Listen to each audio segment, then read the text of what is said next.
Good to see this cabinet and the staff together here.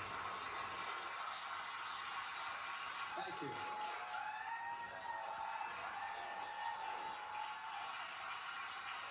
Thank you, thank you, thank you. Please. Thank you, thank you, thank you. It's good to see you all. Particularly good to see my granddaughter sitting in the front row here. Hi, Finn. How are you, honey?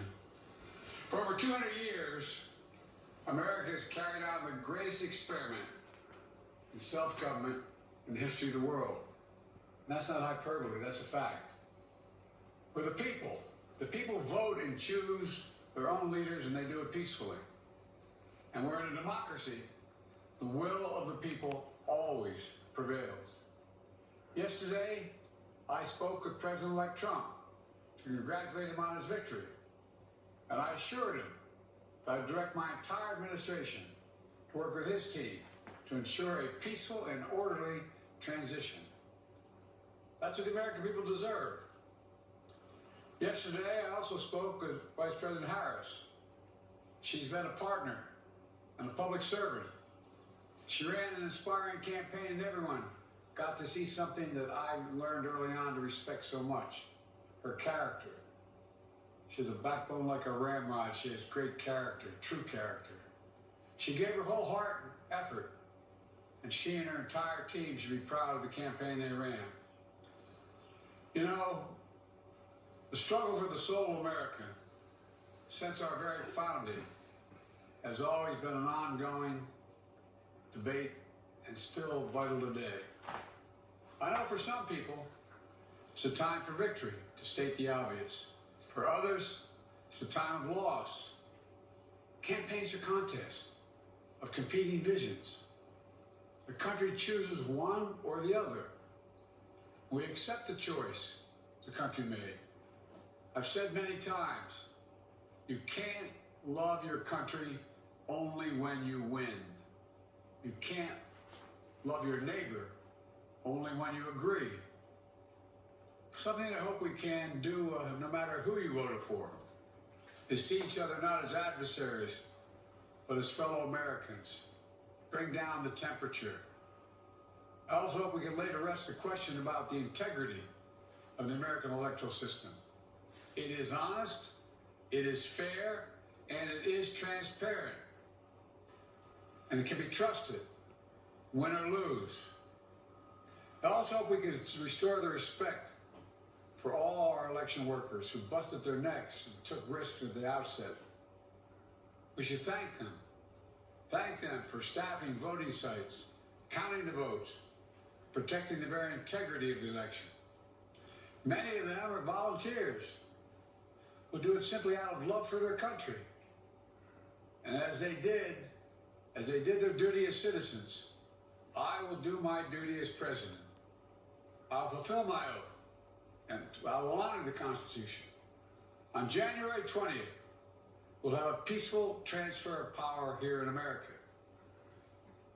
To all our incredible staff, supporters, cabinet members, all the people who've been hanging out with me for the last 4 years, God love you, as my mother would say. Thank you so much. You put so much into the past 4 years. I know it's a difficult time. You're hurting. I hear you and I see you. But don't forget all that we accomplished. It's been a historic presidency. Not because I'm president, because what we've done, what you've done. A presidency for all Americans. Much of the work we've done is already being felt by the American people. The vast majority of it will not be felt over the next 10 years. We have legislation we passed. It's just only now just really kicking in. We're going to see over $1 trillion worth of infrastructure work done, changing people's lives in rural communities and communities that are in real difficulty, because it takes time to get it done. It's going to take time, but it's there. The road ahead is clear, assuming we sustain it. There's so much we can get done, and will get done, based on the way the legislation was passed. And it's truly historic.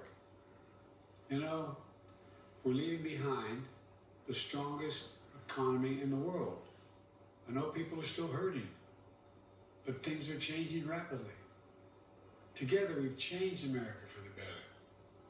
Now we have 74 days to finish the term, our term. Let's make every day count. That's the responsibility we have to the American people. Look, folks, you all know your lives. Setbacks are unavoidable, but giving up is unforgivable. Setbacks are unavoidable, but giving up is unforgivable. We all get knocked down, but the measure of our character, as my dad would say, is how quickly we get back up. Remember, a defeat does not mean we are defeated. We lost this battle. The America of your dreams is calling for you to get back up. That's the story of America for over 240 years and counting. It's a story for all of us, not just some of us. The American experiment endures. We're going to be okay, but we need to stay engaged. We need to keep going. And above all, we need to keep the faith. I'm so proud to have worked with all of you. I really mean it. I sincerely mean it. God bless you all. God bless America. And may God protect our troops. Thank you, thank you, thank you.